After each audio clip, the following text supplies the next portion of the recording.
Нью-Йорк становится футбольной столицей США. Я на этой крыше, на самом деле, не ради самого узнаваемого скайлайна. За моей спиной 2 новеньких футбольных поля, и таких в городе уже больше сотни. Есть мнение, что к 2026 году, когда здесь, в Штатах, случится чемпионат мира по футболу, сокер станет спортом номер 1. Мне просто стало интересно, кто все эти люди, кто развивает футбол и делают его здесь таким популярным. Сегодня познакомимся с этими людьми и поймем, как стать частью этой спортивной революции. Футбол у меня в крови, это моя страсть. Футбол помогает мне сохранять баланс, найти покой в жизни. Я живу футболом, дышу им. Футбол для меня все. Футбол – это не просто какой-то спорт, это часть меня. Я вырос на футболе. Моя семья обожает его. Футбол — это не просто игра. Футбол — это религия, это любовь.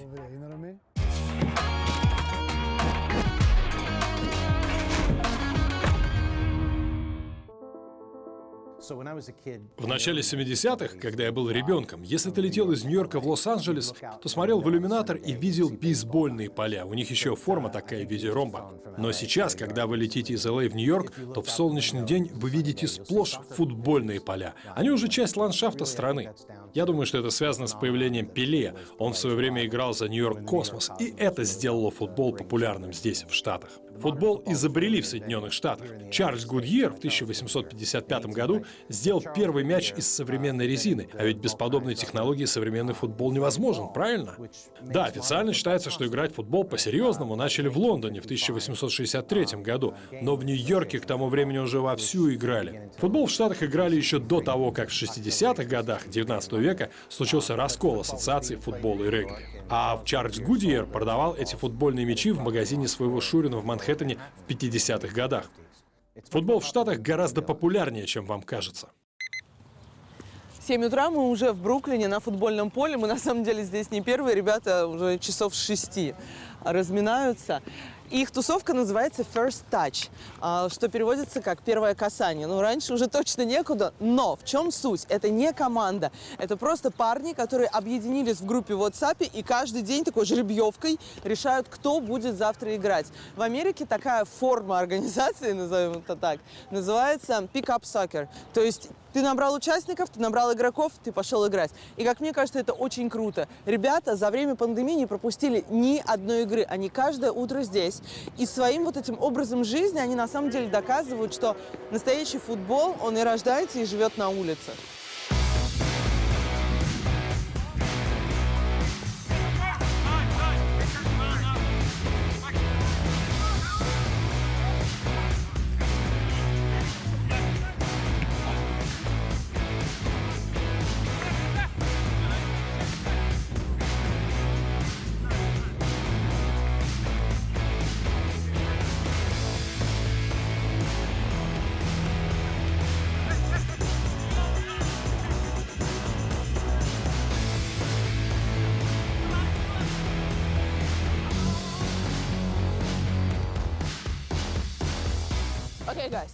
Какой холод! Я не могу вообще поверить, что люди могут играть круглый год на улице. Зачем вам это?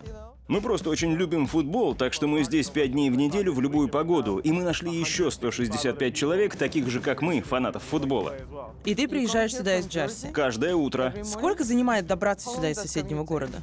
Полчаса, если я выезжаю в 6 утра, и 40 минут, если я выезжаю в 6:10. Пробки. Так что я всегда стараюсь выходить в 6. Но это того стоит. Я детектив полиции, все время мотаюсь по городу, очень люблю Нью-Йорк, мне нравится работать в городе, и особенно мне нравится наша община, которую мы здесь организовали. Такой кайф приезжать на поле, видеть знакомые лица, особенно сейчас, когда мир сходит с ума, а ты приезжаешь сюда и получаешь свою порцию радости. Я госзащитник, и я целыми днями в суде. Сейчас все слушания по зуму, но все равно. Мы здесь все разные. Это мы с Майком бруклинские, но есть ребята из Испании, Франции, Южной Америки, Австралии. Это круто, когда есть возможность поиграть в таком интернациональном городе. Yeah. You guys ready? What's your name? Kyle. Kyle, how long have we been balling out here in New York for? 9 years. 9 years. And what's the name? What's the name? First Touch FC.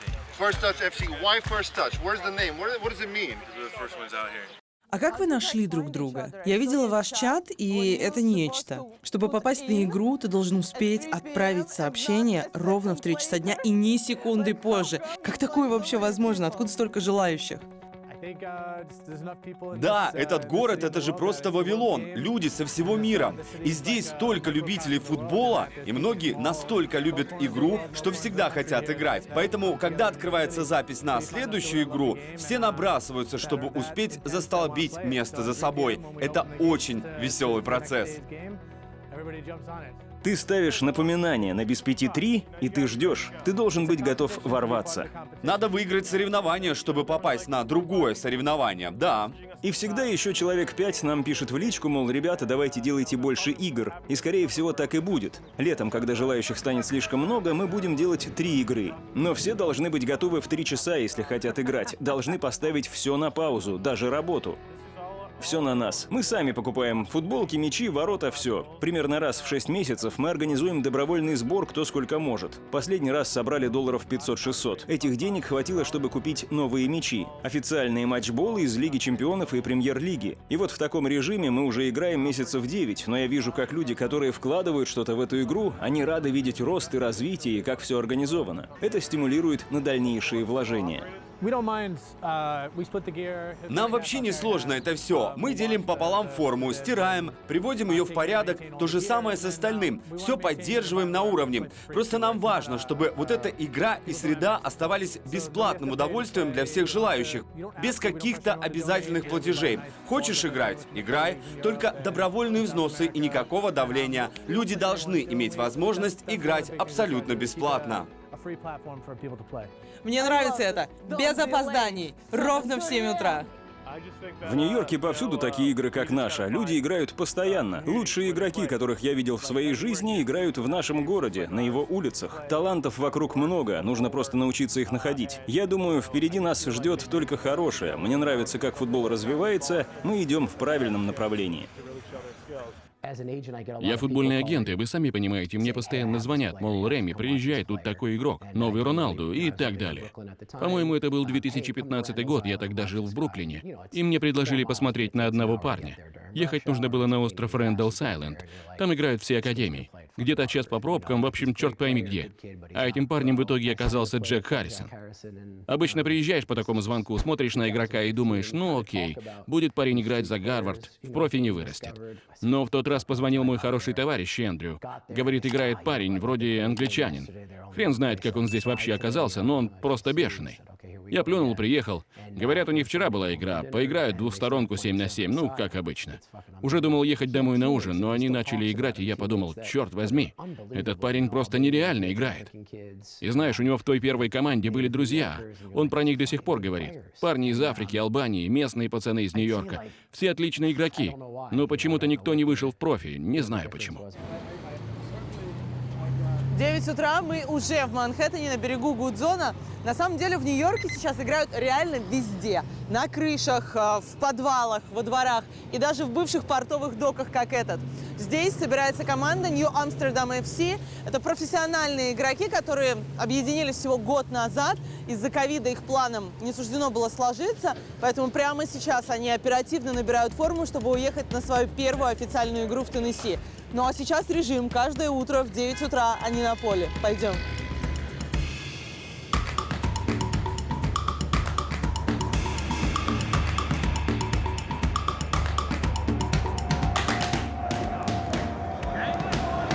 Вау, она очень крутая. Расскажи, как вообще родилась идея создать клуб New Amsterdam? Я играл в Германии за Шальке, потом вернулся обратно в Штаты. Несколько лет назад я создал агентство, которое помогает молодым американским игрокам переехать играть в Европу. И наш клуб — просто логичное продолжение этой идеи. Почему бы не создать команду, которая будет играть на профессиональном уровне здесь, в США? Отличная возможность подготовить игроков к переезду за океан. То есть это такой хаб, правильно? Да, отличное слово. Если объяснять на пальцах есть много молодых игроков, 16-17 лет, на которых не обращают внимания большие клубы. Но мы верим в их талант, верим, что они могут заиграть на профессиональном уровне. Наша цель — взрастить их и потом продать в европейские клубы. А почему именно европейские? Чем плохие американские? А очень просто. У тех больше денег. Вернее, они готовы рискнуть и сделать ставку на 16-летнего игрока. Ведь они знают, что есть вероятность потом перепродать его за 10, 20, даже 30 миллионов. Мне кажется, американские клубы более осторожны в этом отношении. В Штатах, если игрок начинает в небольшом местном клубе, а затем становится профессионалом, и его покупает большая команда, этот местный клуб не получает ничего. Во всем мире клуб, который вырастил игрока, может рассчитывать на выплаты с его последующей перепродажи. Везде. Кроме США. Так что у нас мало стимулов для реального развития талантов. Точно так же и с высшей футбольной лигой в Америке. Там сейчас своих американских игроков меньше, чем 25 лет назад, потому что искать таланты и развивать их нет никакого финансового интереса и стимула. Это просто невыгодно. Сейчас 18-летние игроки американские могут поехать играть куда угодно, в Европу, в Швецию, в Голландию или Германию. Раньше нужно было играть за школьную сборную или в академии при большой команде. Потом за колледж играть, и только после этого, может быть, попасть в профессиональную лигу. А через пару лет уже и карьеру заканчивать. Сейчас же все это не обязательно. И в 16 можно уехать играть в Европу, играть за местную академию, и там уже вырасти до первой команды. 20 лет назад о таком даже не думали. Я думаю, что у американских игроков сейчас действительно больше шансов. Вы посмотрите на Уэстона Маккенни в Ювентусе, на Джо Рейну из Боруссии. Да сейчас эти парни фактически главные лица в Adidas, потому что они американцы, и это внезапно стало круто. Так что я думаю, сейчас действительно хороший момент для американцев, чтобы попытать свои силы в мировом футболе. Один из наших парней, Альдо, ему только что исполнилось 17 лет, он вратарь. Родители эмигрировали из Польши. Его мечта — стать профессиональным игроком. И вы знаете, для своего возраста он очень зрелый парень. У него есть характер. Он наш первый вратарь. Играет в старте, и нам не важно, что у него мало опыта. Мы верим в его способности, и для него это уникальный шанс заиграть на высоком уровне. Меня зовут Альдо Минос. Мне 18 лет. Я вратарь из города Гарфилд, Нью-Джерси. Я вырос на футболе. Моя семья обожает его. Сейчас я в старших классах школы. Понятное дело, я не мог играть за Нью-Амстердам и учиться в обычной школе одновременно, так что пришлось перейти на онлайн-обучение. По утрам я здесь, на тренировке. Потом еду обратно в Джерси. Посплю немного и потом сажусь за уроки. И так каждый день. Знаете, я занимаюсь футболом с самого детства. Скажу так, очень много денег уходит на это. Но мы это называем pay to play. Хочешь играть — плати. $3000 в год. У некоторых нет таких денег. Приходится заканчивать. В Европе такого нет. Поэтому главная проблема нашего футбола — это именно юношеский футбол. Все сводится к тому, что нужно платить за то, чтобы играть. И здесь нет особой разницы, хотите ли вы просто приобщить ребенка к спорту или хотите вырастить профессионального футболиста. Это все стоит денег, и чем дальше, тем больше.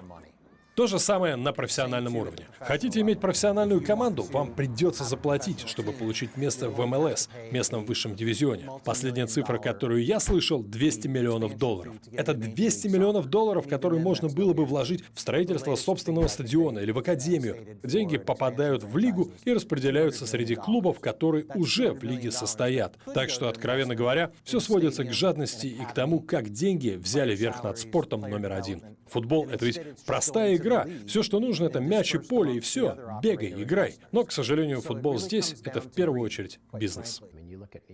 Посмотрите на Нью-Йорк. Он больше, чем большинство европейских стран. Но тут есть загвоздка. В такой огромной стране, как США, сложно создать отлаженную систему поиска и развития талантов. Существующая инфраструктура заточена под определенный тип игроков, сильных, быстрых атлетов. Но футбол — это особенный спорт. Некоторые игроки расцветают в более позднем возрасте. Конечно же, нам есть куда расти, но проблем очень много. На самом деле, играть в футбол в Нью-Йорке можно почти везде, было бы желание. А вся инфраструктура для этого есть. Прямо сейчас мы на уникальном спортивном острове. Это Рэндаллс-Айленд. Он находится между Квинсом и Манхэттеном. Почему уникальный и спортивный? Здесь больше 130 гектаров парковых площадей. Среди них 60 спортивных площадок и 31 футбольное поле. Мне кажется, это очень крутой старт для всех и каждого, потому что ты в любой момент можешь приехать сюда, чтобы погонять мяч с такими же любителями игры, как ты. Следующий большой шаг — это когда дети, первым делом выходя на улицу, будут играть в футбол, а не, например, в баскетбол. И это уже происходит. Есть даже стартапы, которые даже устанавливают ворота на баскетбольные площадки. Рано или поздно футбол станет любимым уличным спортом, и остальные сферы за этим потянутся. Вы играете в 3-м дивизионе, так? Как далеко вообще можно подняться из этой точки? Вот это самый интересный момент. Во всем мире существует система повышения в классе. Выигрываешь 2-й дивизион, выходишь в 1-й. Проиграл все игры, добро пожаловать в 3-й. США же — это единственная страна, в которой, если ты выиграл свой дивизион, там же остаешься. Это закрытая система. И это очень большая проблема. Представь, 5 лет подряд выигрываешь 2-ю лигу, а в МЛС так и не вышел. Замкнутый круг. Так что, думаю, главный вопрос сейчас — возможно ли создать механизм, при котором команды могут заработать повышение в классе или, наоборот, вылететь. Как так вышло, что вообще сложилась подобная ситуация? Вот это вопрос на миллион. Создание МЛС, нашей высшей лиги, было одним из условий проведения в США чемпионата мира по футболу 1994 года. Причем сама лига появилась на 2 года позже. И модель была выбрана очень консервативно. Ее целью было по максимуму сократить риски и издержки команд. Вообще говоря, местный футбольный союз полностью контролирует происходящее. Игроки подписывают контракты не с командами, а именно с лигой. Есть потолок зарплат, а клубы — это и не клубы вовсе, а франшизы, которые инвесторы покупают за те самые 200 миллионов. Поэтому у нас и нет системы повышения в классе. Не так давно все с ума сошли от новостей о создании футбольной суперлиги, когда 12 клубов сказали: все, мы основали лигу, и без нас футбола не будет. А ведь это именно то, что происходит в США. Чтобы заявиться в местную 2-ю лигу, вам нужно заплатить 8 или 9 миллионов долларов. Что касается 3-го дивизиона, здесь цена на порядок ниже, примерно $500 000. Но очень большие расходы на содержание команды. Нужно платить за страховку для игроков, зарплаты. Чтобы прожить в Нью-Йорке, нужно много денег. Это сложный момент. Владельцы клубов заплатили 200 или даже 300 миллионов долларов, чтобы попасть в высшую лигу. И если им вдруг сказать: «Эй, ребята, правила изменились, вы теперь можете вылететь из лиги», они просто скажут: «Вы что, с дуба рухнули? Верните деньги». Не знаю, как можно решить эту проблему. Легко говорить: нам нужна европейская система, но знаете, я думаю, что это убьет наш чемпионат. Как думаешь, эту систему можно изменить? Не знаю, но, конечно, перемены нужны. Для того, чтобы лига сделала шаг вперед, это просто необходимо. Ведь если нет этой возможности подняться наверх, то нет смысла и в существовании маленьких команд, таких как наша, верно? Вся суть футбола, например, в Англии или Германии в том, что если маленькая команда упорно идет к своей цели, то может случиться чудо. Это воплощение американской мечты. Начал из ничего, добился всего. Не понимаю, почему футбол должен отличаться от обычной жизни. Если я приехал в Америку и стал продавать машины, рано или поздно у меня есть шанс прийти к успеху. Чем футбол хуже? Какая средняя зарплата у футболистов 3-й лиги? Я бы так сказал, средняя зарплата в нашем клубе где-то $2500. Но это без учета того, что игрок получает, подрабатывая тренером. Мы всех устраиваем на полставки именно тренировать. Опять же, нужно помнить, что наш клуб платит меньше всех в лиге. Но наша философия — это молодые игроки. Те, на кого не обращают внимания большие клубы. Такие ребята не просят столько денег, сколько просят в МЛС. Наш дивизион общенациональный. Например, на этих выходных нам лететь в Теннесси, потом в Детройт, дальше Лос-Анджелес, Сан-Диего. Очень много расходов. К счастью, у нас хорошие спонсоры, инвесторы, которые хотят, чтобы клуб начал развиваться. Чем хорош Нью-Йорк, так это тем, что здесь всегда найдется богатый бизнесмен, который любит футбол и хочет пустить средства на благо спорта. Но тем не менее, содержать клуб непросто. Наша высшая лига хороша тем, что в ней реально платят. 2 раза в месяц капает зарплата, оплачиваются все расходы на перелеты и проживание. Несмотря на все недостатки, лига действительно очень профессиональная. Минимальная зарплата для игроков, которые перешли из студенческой лиги в этом году, $65 тысяч в год. Некоторым новичкам платят 250 или даже 300 тысяч. Вполне неплохо для молодого 20-летнего парня. Самым многообещающим игрокам платят больше $1 миллиона, а это уже серьезные деньги. Если бы я думал только о деньгах, я бы занимался чем-то другим. Для меня это дело жизни. Мне нравится давать возможность молодым парням, и я чувствую ответственность за них, радуюсь их успехам. Для меня это намного лучше, чем сидеть в офисе. Для тех, кто смотрит нас в России или где угодно. Скажи, вот если у человека есть талант и есть желание играть в США, он может попасть в вашу команду? Я не смог бы отказать тому, кто пошел на жертвы, чтобы приехать и попробовать свои силы здесь. Мои двери всегда открыты. У нас был парень из Африки, из страны под названием Малави. 10 лет назад, когда он был в лагере беженцев, если бы вы сказали ему, что он будет жить в Нью-Йорке и профессионально играть в футбол, он бы посмотрел на вас как на сумасшедшего. Так что невозможное возможно. Нужно использовать воображение. Сейчас игроки могут снять о себе видео, выложить в соцсетях, и о тебе узнают. Лет 30 назад, если ты из Сибири, то, скорее всего, на этом все. Там нет никого, чтобы тебя заметить. Так и будешь там сидеть. Но сейчас с появлением соцсетей у всех появился шанс. Даже попасть в местную команду — это уже хорошо. Поиграть, посмотреть, сработаться. А там, если повезет, пойти дальше. Был один парень, да он и сейчас в нашей команде. Один раз я его подвозил до дома, и он говорит: «Выкини меня на Таймс-сквер». Я подумал, никто не живет на Таймс-сквер. Разговорились, и оказалось, что он кочует по приютам для бездомных со своей мамой. Каждые 3 дня ему нужно искать новый приют. Мы сразу нашли ему квартиру. Он теперь живет с 2 другими игроками из команды. Устроили на работу в местное кафе. И для него было такое счастье, что больше не нужно жить на чемоданах. У него вся жизнь изменилась. И это для меня самое главное — видеть, как футбол меняет жизни к лучшему. 3 часа дня, мы снова в Бруклине, но уже в промзоне. Здесь на самом деле каждая вторая дверь или склад, или гараж. И вечером здесь я бы точно не хотела оказаться, но французам нравится. Ребята именно сюда привезли свой проект, который называется Soccer Roof, футбольная крыша. И теперь здесь, в Бруклине, играют в футбол буквально круглосуточно и в любую погоду. Сейчас познакомимся с основателем и менеджером проекта Джонатаном. Джонатан, ты играл в футбол за колледж в США, верно? Да, все верно. Еще играл во Франции и в Испании. Начал я в Бордо, прошел весь путь от академии до основной команды. Потом переехал и играл за Реал Сосьедад. Моим соседом по команде тогда был Антуан Гризман. Он сейчас играет за сборную Франции и забивал в финале чемпионата мира. Мы до сих пор общаемся, хотя мне и не удалось повторить его путь. А как так вышло, что в итоге ты организовал футбол на нью-йоркской крыше, да еще и с таким видом? Мой бизнес-партнер уже построил подобный бизнес в Европе, одним из первых, еще 15 лет назад. Концепция «много полей для игры 5 на 5 под одной крышей», как правило, на территории бывших складов или заводов. А в Штатах сейчас как раз спортивный бум. Плюс в 2026-м нас ждет чемпионат мира. Так что мы решили, что это лучшее время, чтобы начать развивать подобный формат. Мы реально верим в будущее футбола в Штатах. К слову о будущем. Много детей здесь играет, как я вижу. Причем большинство девчонки. Вы сразу видите талант. Можете посмотреть на игру и сказать: о, вот этот пацан — новый Зинедин Зидан. Нового Зидана сложно найти, но талант виден сразу. И я вижу много талантов именно здесь.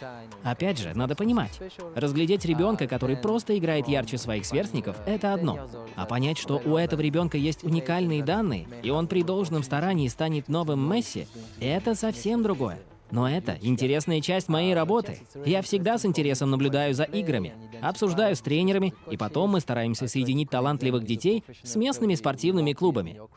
Мы работаем с Нью-Йорк Ред Буллс, например. А это вообще доступный спорт? Дети из обычных семей могут заниматься? Чтобы ребенок играл в настоящем футбольном клубе, это очень дорого. Но есть и другие варианты. Полно программ, которые создаются благотворительными организациями.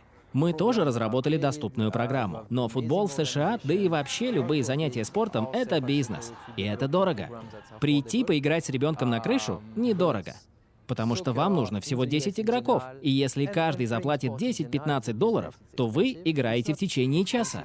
По сравнению с теннисом или любым другим спортом в Нью-Йорке, это совсем недорого. Что приводит детей в футбол здесь, в Америке? Но он же не самый популярный. Стереотипный пример, но все же. Вот если ты темнокожий ребенок, ты явно скорее начнешь играть в баскетбол, потому что во дворе все бросают мяч в кольцо, и ты прекрасно знаешь истории, как кто-то начал вот так с улицы и стал Леброном. А я не соглашусь. Сейчас все чаще выбирают именно футбол. Просто у детей сейчас новые ролевые модели.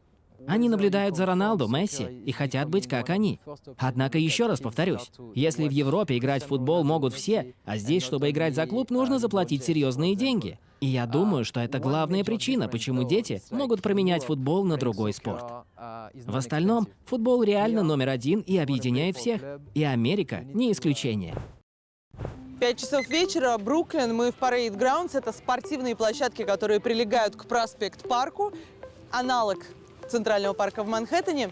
Здесь я встречусь с Ди Кей. В прошлом она футболистка сборной Ямайки, женской сборной Ямайки. Сейчас она живет в Нью-Йорке, тренирует маленьких девочек, которые хотят стать новыми Алекс Морган. Дикей, говорят, девушки играют более жестко. И в отличие от парней, по каждому поводу не симулируют. Что скажешь на это? Мне кажется, женщины в принципе созданы более выносливыми. Плюс у нас просто нет возможности ныть. Нам надо делать, доказывать и бороться. И нам есть что доказывать. Все, чего добился женский футбол, было заработано потом и кровью тех, кто играл до меня. Поэтому, когда мы выходим на поле, мы не хотим, чтобы фанаты или кто-то еще подумал: ой, вон она ноет. Нет, мы терпим, мы встаем, отряхиваемся и продолжаем. Это просто менталитет, который, как мне кажется, есть у всех футболисток. А как складывалась твоя карьера? Я выросла в Квинсе, здесь, в Нью-Йорке. Сначала играла за местную команду, потом выбилась в профессионалы. В какой-то момент меня позвали играть за сборную Ямайки. В то время как раз готовились к отборочным матчам на чемпионате мира 2015 года. Я попала в основной состав и забила несколько голов. Для меня это было огромной честью представлять свою страну. После этого для меня открылись новые возможности. Меня пригласили играть в Исландию в команду под названием Self Falls, а затем меня купила другая команда из той же лиги, и я играла за них 2 года. Мы даже вышли в Лигу чемпионов. Сейчас, после спорта, ты чем занимаешься? Сейчас я профессиональный тренер в Нью-Йорке. У меня есть собственная тренировочная программа DK Henry Soccer. Я занимаюсь этим, чтобы помочь детям, которые хотят стать профессиональными футболистами. Ведь это очень важно — учиться у того, кто сам прошел этот путь, играл профессионально. Футбол — это не просто какой-то спорт. Я его так люблю, это часть меня. Когда я вырасту, хочу стать профессионалом. Нужно много работать, и тогда все получится. В Штатах женский футбол сейчас более успешный и востребованный, чем мужской. О, да, по-любому. Как так вышло? Не знаю, как-то так вышло, и тем более не могу объяснить, как женская американская сборная стала лучшей в мире. При том, что ее игроки ограничены в ресурсах, они сами вкладывали и время, и деньги в свои тренировки, потому что это недоступно всем и каждому. Они реально хотели этих побед любой ценой. И когда футболистки из сборной выходят на поле, вы видите эту уверенность. Мы должны гордиться тем, что в нашей сборной играют женщины, которые побеждают, и при этом борются за равные возможности для всех женщин в футболе, как на футбольном поле, так и вне его. Мы ведь не так много просим, просто чтобы к нам относились так же, как к мужской сборной. Когда играла, ты чувствовала, что к женщинам в футболе другое отношение? Да, конечно, сейчас стало гораздо лучше. И это опять же из-за большого количества сильных спортсменок, особенно в женской сборной США, потому что у них есть платформа для привлечения внимания к игре. Ведь далеко не все знают о той несправедливости, которая царит в женском футболе. Становится лучше, но мы должны пойти еще дальше, чтобы дать женщинам возможности для роста. Нужно, чтобы нам дали шанс показать, что из себя представляет женский футбол. Посмотрите, как много мы смогли сделать с теми небольшими ресурсами и ограниченными возможностями, которые у нас были. Они должны летать первым классом. Они должны играть на настоящей траве. Они должны знать, что у них все так же, как у мужчин. Я думаю, что проблема в том, что женские команды часто покупали недостаточно богатые люди. Типа, ну да, есть женская команда, которую я мог купить, ну, чисто для себя. Вау, я владею командой. Если вам жалко денег, и вы не можете себе позволить, чтобы ваша команда летела первым классом, тренировалась в хороших условиях, все просто. Не надо, покупать никакие команды. Говоря о возможностях, деньги есть в спорте? Если бы мы это ради денег. Гонорары далеки от того уровня, на котором они должны быть. Это то, за что мы в том числе боремся, за равную оплату труда и за равные возможности. Чтобы на поле показывать лучшие результаты, играя за страну или за клуб, нужны хорошие условия. Считаю ли я, что гонорары футболисток в ближайшем будущем сравняются с заработками футболистов? Конечно, нет. Разница просто огромная. Это вообще в любом спорте так, в баскетболе, в бейсболе, не только в футболе. Я надеюсь, что начнется какое-то развитие, и спортсмены смогут нормально жить, зарабатывая на профессиональном спорте. И им не придется больше работать параллельно везде, где только можно, чтобы иметь стабильность в жизни. На данный момент футбол не приносит женщинам нормальных денег. Есть мнение, что, мол, женский футбол никто не смотрит, он никому не нужен. Но посмотрите на NBA и на MLS. Их тоже поначалу никто не смотрел, но в них продолжали вливать деньги. Вкладывали миллионы в маркетинг, телеканалы рисковали и показывали зарабатывали чемпионат в убыток себе. Да, раскрутить лигу — это тяжело, но я не видел, чтобы кто-то прикладывал реальные усилия. Не уверена, что кто-то вообще говорит об этом, но женский футбол — это всего 4% от общего объема спортивных трансляций. Но это же ничтожно мало. В голове не укладывается. В мире так много потрясающих спортсменок, и в то же время у маленьких девочек почти нет шанса следить за женским футболом на федеральных каналах. Представьте, если бы показывать женский спорт было нормой, как много девчонок по всему миру поймали бы эту волну и загорелись желанием стать игроком. Это то, чего нам в том числе не хватает – элементарной медиаподдержки. Я тренирую в основном девочек. У меня 3 группы – до 9 лет, до 11 и до 14. И все большие молодцы. Очень люблю их тренировать. Это дело моей жизни. Да и сами девочки очень серьезно подходят к делу. Наши тренировки по утрам с 7 до 8. И они каждое утро здесь просыпаются с позаранку. Сегодня пришло 16 девочек, у них есть сила воли. И как таким не помочь стать лучше? Кто-нибудь из них в итоге заиграет на профессиональном уровне? Профи — это совсем другой уровень, но все начинается здесь, в парках, таких как этот. Потенциал есть у многих, но нужно много работать. Это очень сложный путь — стать профи. Реально у всех есть потенциал? Думаю, да. Точно говорю. Сегодня вот пришли 2 девочки, они вообще мяч никогда в жизни не трогали, а через 20 минут уже видно прогресс. Есть девочки, которые занимаются уже 7-8 месяцев, и они стали гораздо лучше за это время. Такое на поле вытворяют, о чем и мечтать не могли. Так что да, потенциал есть у всех.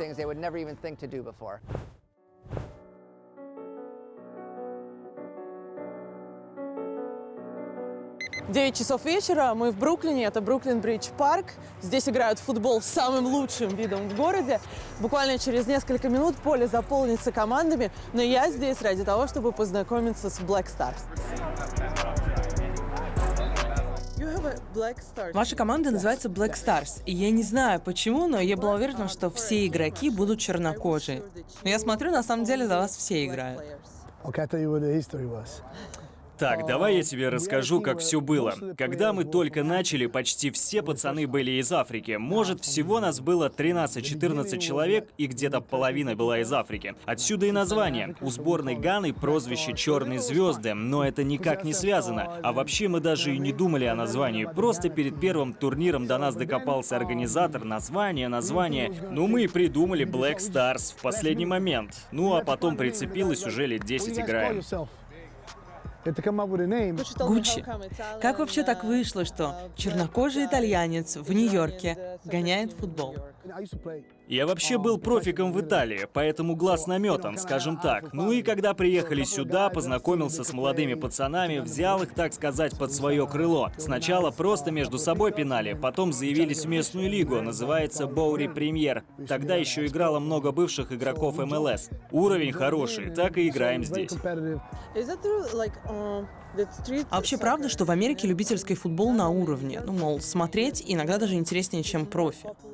Слушай, ну если вообще присмотреться вокруг, футбол везде как-то самый популярный спорт, да? Надо что, мяч до 22 человека и всем весело. Народ кайфует, да и вообще игра непростая. Физически, психологически, никогда не скучно. Смотришь на других игроков, учишься, сказка. Есть проблемы у футбола в США? Знаешь, в США все вокруг денег вертится. Футбол тоже. Представь, ты мелкий пацан, из неблагополучной семьи, живешь абы как. За тебя никто не заплатит $300-400 в месяц, чтобы ты в футбол поиграл. Понятно, мяч купить стоит пару баксов, но чтобы именно в академии, во всем мире как? Если ты реально умеешь, то платить ничего и не надо. Тебе поможет кто надо. А здесь вообще не так. Ну сейчас, по крайней мере. А деньги есть в уличном футболе? Имеешь в виду в играх типа этой? Не, вот за эту лигу вообще надо самому платить. Есть подпольные турниры, но там часто драки бывают, не стоит того. Главное ведь уровень, чтобы было весело, а заработать $100 ну оно того не стоит. Слушай, ну а нет желания помогать детишкам, у которых не хватает денег на футбол?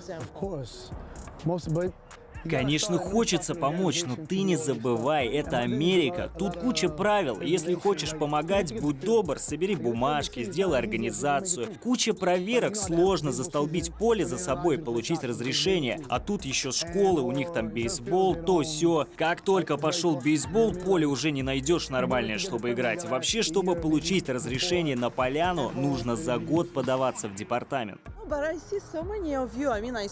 Слушай, да вы здесь все вроде непростые. Я смотрю, даже за вашу команду играет дизайнер популярный. В его одежде ходит сам Неймар. Ну, почему детям-то не помочь тогда?